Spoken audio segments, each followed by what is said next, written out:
Aujourd'hui, je suis à Montréal, dans les bureaux mères de Guy Dato, avec la propriétaire Angèle Vermette.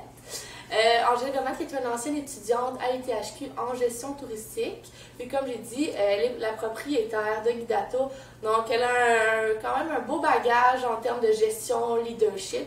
Donc Angèle, je ne sais pas si tu avais quelques conseils, informations à donner à tous les candidats de la compétition en termes de leadership, gestion, pour arriver un petit peu à résoudre l'étude de cas, les aider un petit peu.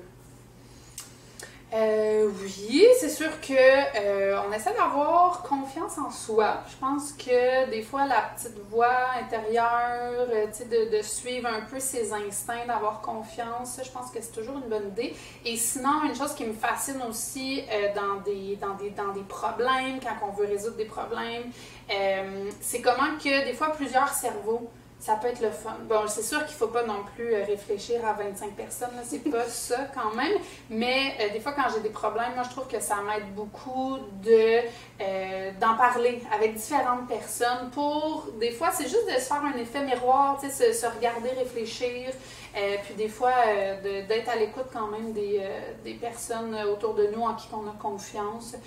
Donc ça, je pense que c'est toujours, puis des fois quand on a des problèmes ou qu'on veut faire des brainstorms, qu'on veut trouver des idées, pas nécessairement des problèmes, mais dans de la créativité, j'ai toujours trouvé ça très fascinant, comment qu'à plusieurs cerveaux, on est capable de rebondir d'une idée à l'autre, puis de construire quelque chose. Puis souvent, c'est arrivé qu'à la fin de ces rencontres-là, je me disais, mon Dieu, si j'avais été toute seule, j'aurais jamais pu trouver ça.